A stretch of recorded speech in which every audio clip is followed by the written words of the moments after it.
Good morning, Tigers. When Miss Inman asked me last week if I wanted to speak with you, I was very excited. So much do I want to help. I want to give you some type of inspiration or some type of wisdom that I have. And after a couple of days of really soul searching, I realized I didn't have any. I've never seen anything like this. None of us have. This is unprecedented. We're going down a path that none of us knew was going to be in front of us. So I started thinking, what can I share with y'all that may help? So I looked back on my career and when I got started and how we got started, and I realized there's been an awful lot of my career that I haven't known what the outcome was going to be. And I had to just believe that I had to celebrate every day. I had to cherish each other. I had to work hard. And I had to be kind. We don't ever know what's going to happen in a lot of things in life. But that's all we can do. That's the only thing that we can control. We cannot control this. Nobody can control what's going on right now. For my seniors, you know my heart's breaking for you each and every day. So I'm going to tell you a few of my experiences that I've gone through, and hopefully it'll help. When I started getting ready for this talk, I started really thinking back all the way back, and I went all the way back to my senior year in college. I was so excited when I had the opportunity to come to Darlington. I always thought I was a planner, and I was going to go to a high school. I was going to be there for 40 years. I was going to live in a little house across the street from the football field, and I was going to cut grass every other day. And that was going to be my life, and I knew I was going to be very happy with that. That's not the way the path went.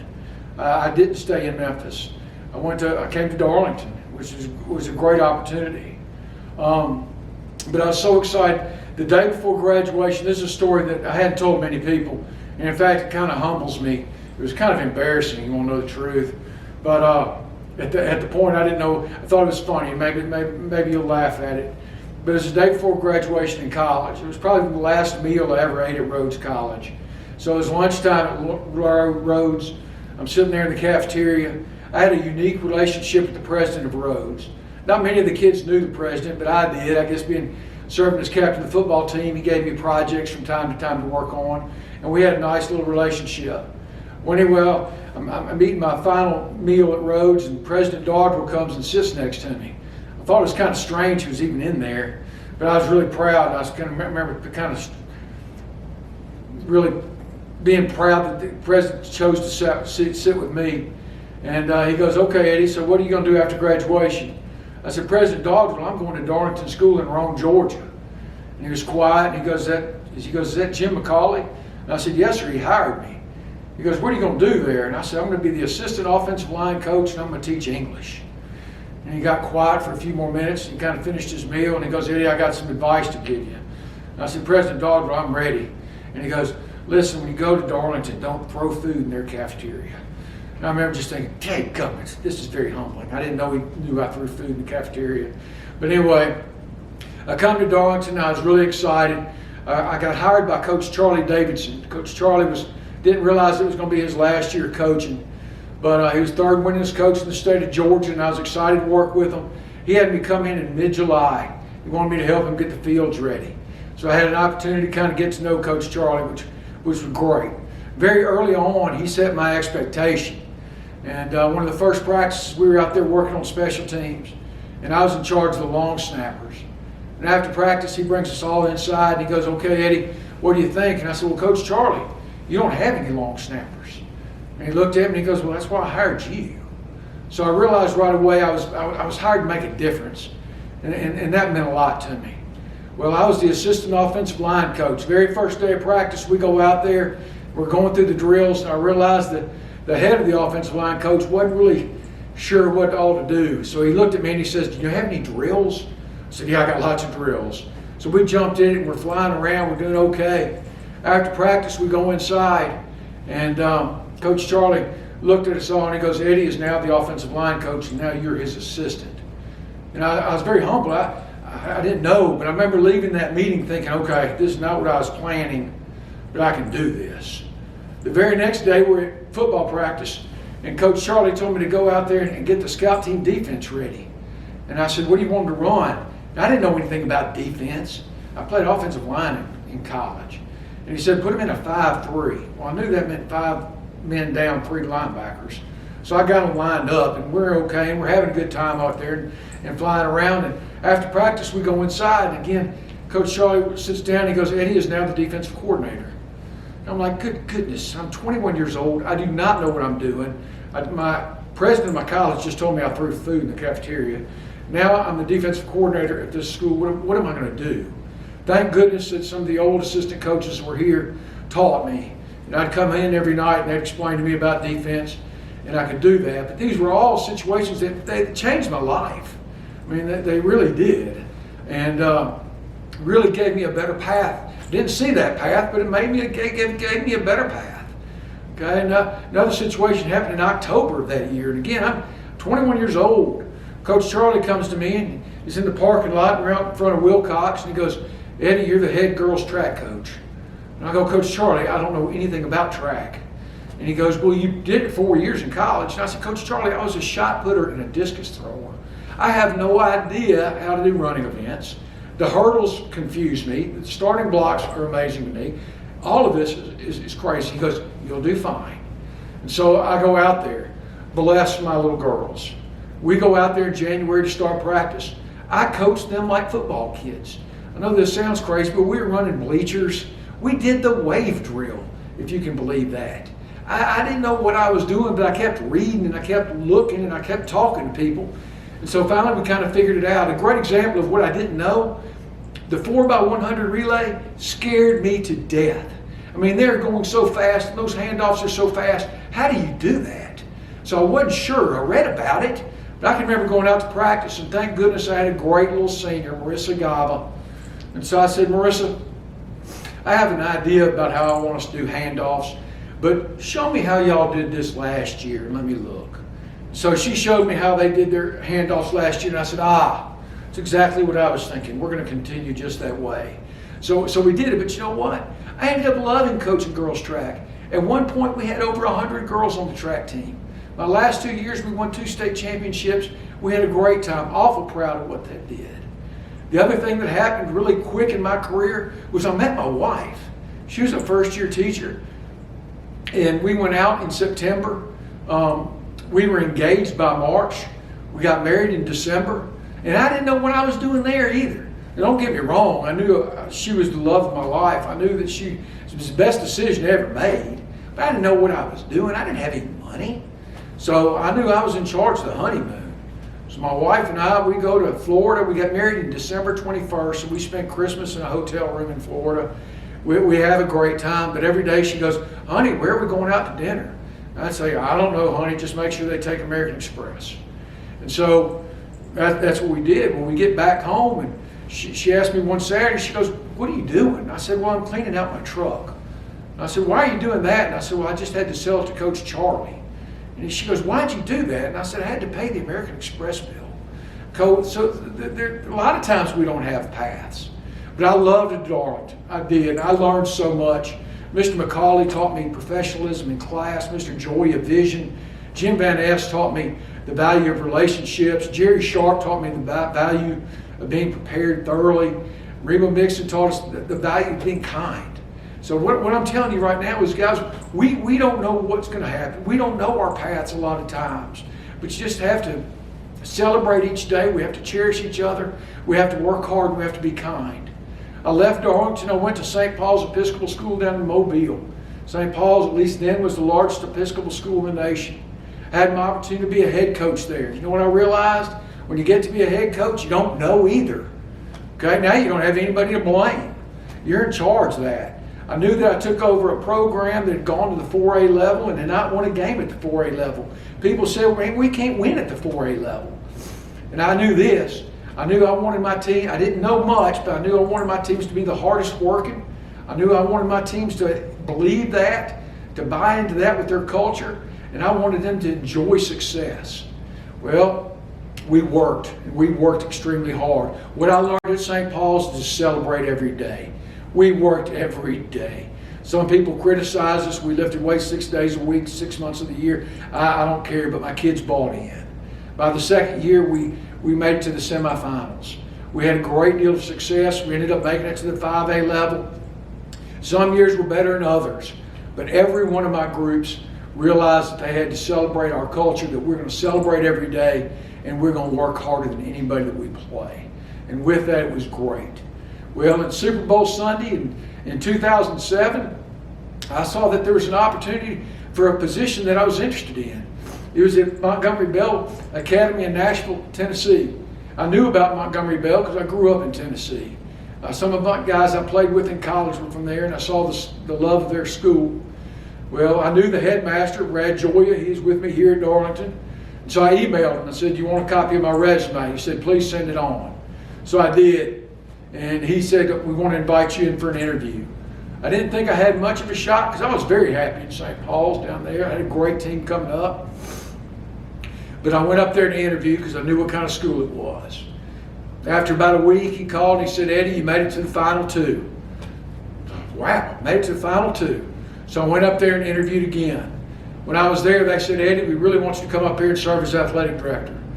And I remember thinking, I don't think I want to do that. I'm going back to Mobile. I'm going to coach my football team, and we're going to win a state championship. But all the way home that day, driving back from Nashville, I kept thinking how selfish I was. That I could go to Montgomery Bell Academy. My wife probably wouldn't have to work anymore. My son could go to school there. I could live by my mom because she still lived up in Tennessee. And I said I'd been selfish. So, and again, I'm going on down different paths now. I don't know what's going on. But the next day, I accepted the job. It was hard for me to say goodbye to St. Paul's. A lot of tears that day. But I told my team, I said, "Guys, I love you. Y'all don't need me anymore. And I promise you, when you play for the state championship next year, I'll be there." So I went to Montgomery Bell Academy in Nashville, all in, all chips in. Bought a nice house.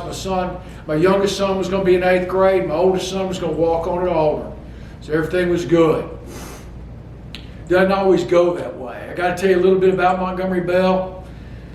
Prestigious school. I probably didn't fit in real well, being from Lower Alabama. Okay, the first day of school, early in the morning, all the kids had to register for something in the gym, and I don't remember what it was, but they're all in line. And I remember there was a senior there, and he had these red elephants on his tie. And I remember looking at him and I said, "Okay, you an Alabama fan?" He goes, "No, Grand Old Party." And I'm like, "Oh, I'm out of my league here, but we'll have to work from that." Okay, but about 10 o'clock that morning, I get a phone call, and I didn't see it coming. I found out my mom had died that night in her sleep, and it was very unexpected. So I pack up my son and my wife, and we go take care of my mom. And it was a tough time. But that was on a Monday. I come back to Friday because we had a home football game. The very next Monday, I'm preparing for a JV football game, and I get a phone call. And the phone call said my son's being taken to the hospital in an ambulance, and it's the worst leg injury they've ever seen.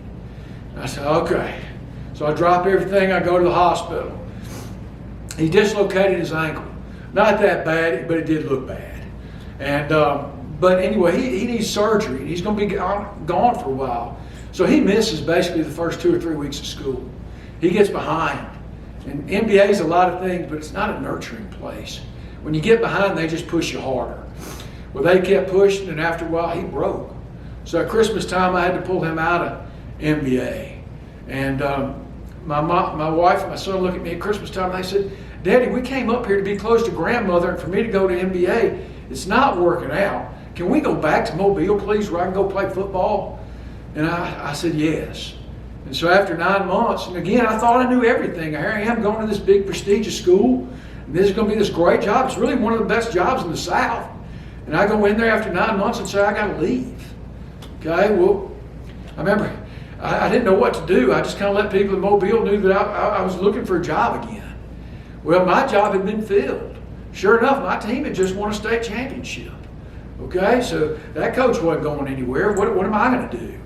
Well, an old upper school director from St. Paul's had started a school, or had been at a school in Mobile called St. Luke's. St. Luke's had been a pre-K school through 8th grade school for 50 years. They just bought they're going to buy a high school. And he asked me if I'd come down there and start a football program and start the athletic department. So I said, sure. Anything I could to get my family stabilized again. So I go back down there. I left a school with 150 years of tradition, $150 million in endowment, and I went to a school with 0 years of tradition and zero money. We just had a loan we had to pay for. And it was very humbling. I remember one of my colleagues in the NBA goes, "Eddie, where are you going?" I said, "I'm going to St. Luke's in Mobile." And he goes, "I've never heard of it." And I said, "Yeah, me neither." Okay, but we started it, and it was very humbling. Okay, the first couple of days on the job was fun. We were picking school colors, and we were picking mascots and all sorts of things. That was great. And then all of a sudden, the headmaster calls me in and said, "Eddie, we've bought this old campus. They bought an old girls' school.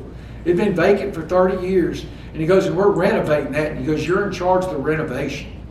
I said, "I don't know anything about that. I'm a football coach. I'm an English teacher. I don't know anything about that." And he goes, "Well, you're going to be our liaison to renovate this campus." Now, don't get me wrong. I had an architect. He waded me through all the hard parts. But all of a sudden, I'm in a total different world that I don't know anything about. But you just go about it. You celebrate every day and do the best you can. You work through it. Okay, I'll tell you a funny, 2 stories with that, and I know I got to shut this thing down.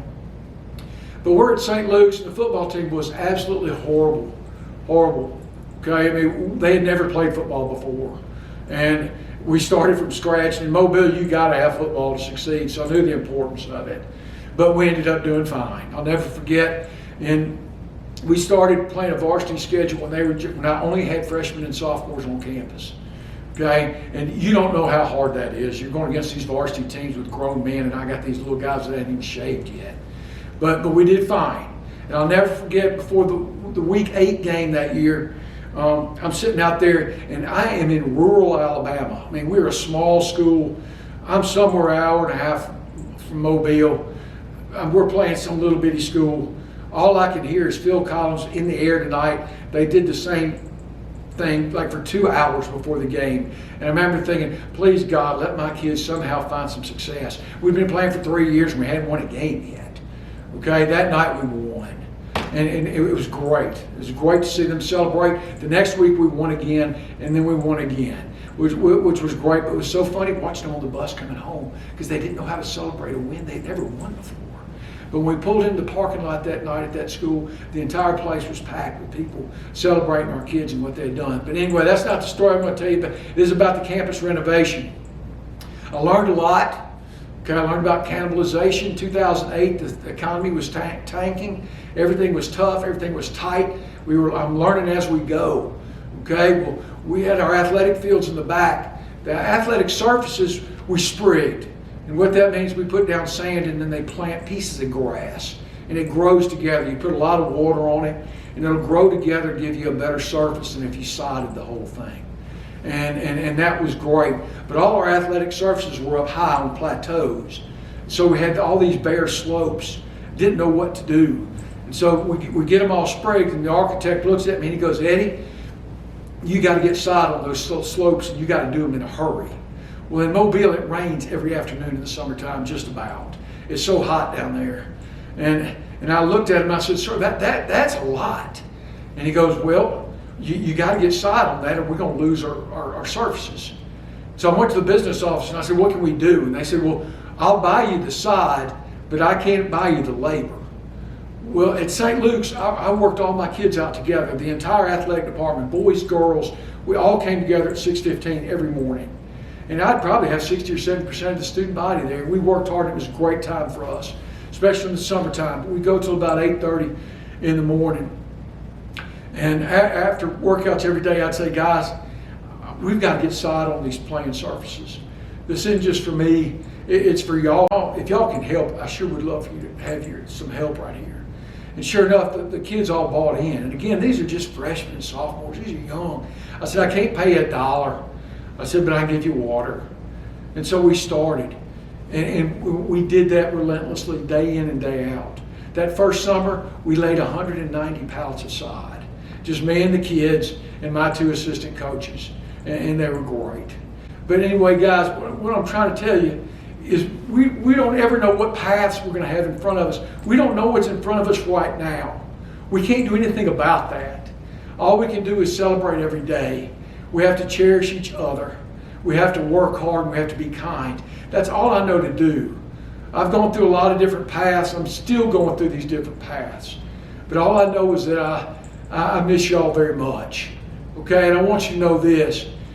Whether you're listening to me today and you're right down the road, or you're in Cedartown or Cartersville, or you're around the world, know that you are a tiger. Know that you are loved. Know that you are missed. and know that we will be ready for you when you come back. And we love you very much. Go Tigers.